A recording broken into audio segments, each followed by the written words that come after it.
Okay, so I promised you guys another Africa Twin video, and here it is. We are on the DCT version. So this is going to be a first impressions.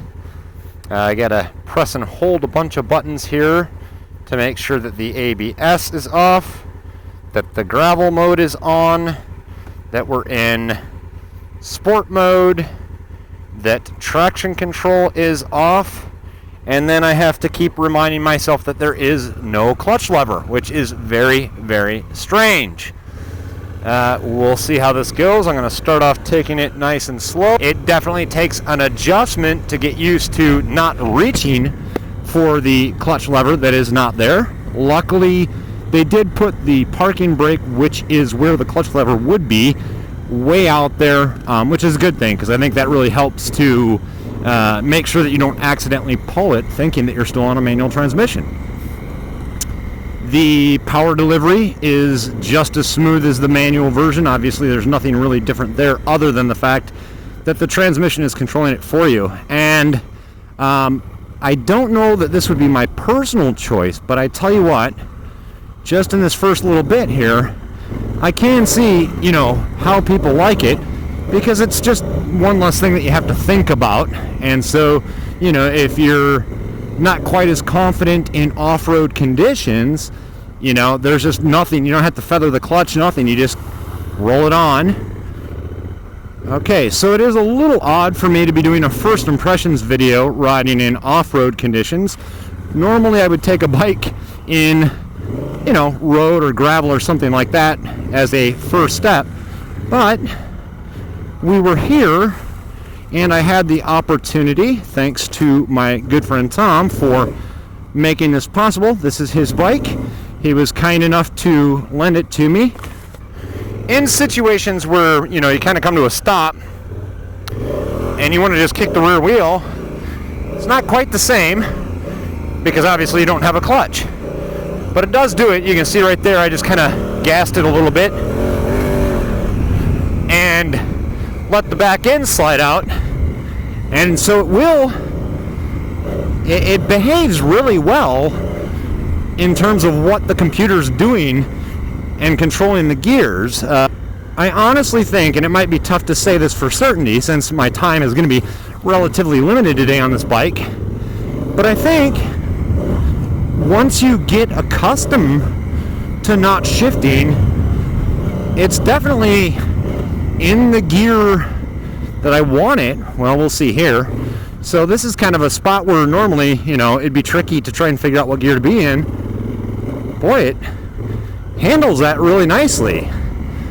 It does remove one thing from the equation, which then gives you, more attention to spend on other aspects of your riding. So from that perspective, I can see how this is an attractive option. And it's letting me, lean the bike in and slide it around pretty much the way that I want to, which is quite honestly a little surprising to me. And I think this is a situation where you got to just let go of your preconceived notions as to what an automatic transmission on a motorcycle is. Wow, that just grunts it way right up there. Look at that.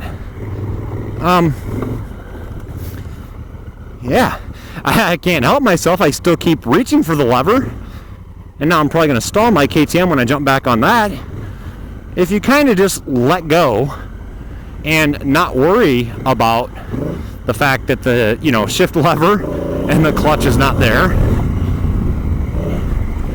it does really do a good job of just figuring out what to do and doing it. So right now, I am in traction control and ABS and all that stuff turned off, and I am in, I believe, drive mode 2, which I think there's 3. I think 3 puts it a little more aggressive, but at the moment, since I'm just getting used to it, I'm just going to leave it in this 2 setting. But yeah, I mean, I was kind of wondering if it was going to start to stall or bog there, but it just doesn't. Honestly, I hate to admit it, but it works. It just works.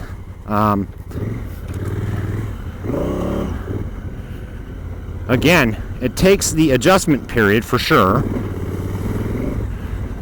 But for anybody who's a naysayer, and I probably was one of those before riding this, ride one.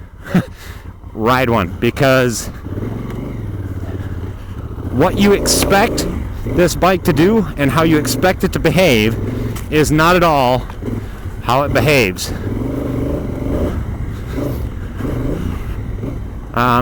Again, there, same thing as the manual transmission. Obviously, the suspension is a little soft. I can't quite hit these whooped out sections at the speed that I'd feel comfortable on my KTM, but not far behind. One of the things that I really like about the 1090 is how much it feels like a dirt bike, and with this manual transmission, I'll say that it doesn't quite feel the same, and I'm struggling to try and figure out how to explain it, because it works the same, it does everything the same. It just, when you're going into those tighter corners, again, that's a scenario where you'd be clutching it and potentially downshifting, and obviously you're not doing that on this. Sorry guys, I gotta keep going on about the suspension. That is the big area of difference between this and the KTM. This does pretty good, but boy, you hit those deeper whooped out sections and you can feel it. It does bottom. But again, my focus obviously is on the transmission, because I've already talked about the Africa Twin. So my apologies if I keep going on about it, but I'm trying to describe for people who, like myself, had questions or doubted what this was capable of, especially in the off-road conditions, because I think most people, like myself, can understand how the transmission works okay in road conditions, but the question is, what about off-road? Because that's a more challenging set of circumstances. But again, what I'll say is, in every aspect, having that DCT, what it does do is just leave you more attention for other things. So again, what that DCT really does for you, in my opinion, is just leave you so much more room for spending your attention on other things. If you're going through these muddy sections and it's sliding around and you're working on your balance, you just have more attention to spend on that, because you're not trying to figure out what gear or how to engage the clutch. So again, from that perspective, I gotta compliment them. They did a really great job with the electronics on it. It does what you would want it to do when you would want it to do it, and it is really impressive. We're actually going to go ahead and give this thing a try and see how an automatic transmission does on a motocross track. Now, I'll warn you and say that it's not going to be a fast lap, because again, A, this isn't my bike, and B, I'm just getting used to it. But there, I'm going through this berm really slow, and it doesn't hesitate or stall. When I go to pick the throttle back up, it's right where I would want it to be. Really, no real problems.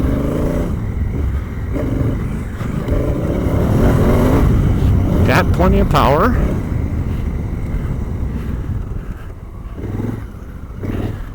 Yeah, those corners are still, you got to kind of adjust your riding style just a little bit in the corners to adapt to this DCT, because obviously the computer is slipping the clutch there and not you. So,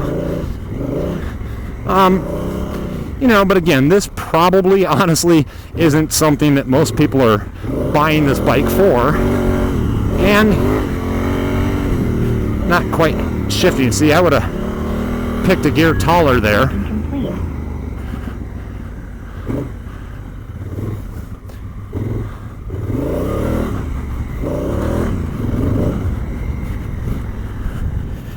So there are a few times here where I'm going through, and me personally, I would pick a different gear. It seems to wind out pretty good, and I would have maybe went up a gear. It's got plenty of torque, so it doesn't really need to be in that lower gear. I don't know if maybe that would get better if I picked one of the other drive modes, but These are pretty steep, so I'm going to take it easy through here. Yeah, very impressive for a first ride, and especially coming from me, who again, I was a naysayer. And get out and ride one if you're thinking about it. You will be extremely impressed with how good the computer and the bike do what they do.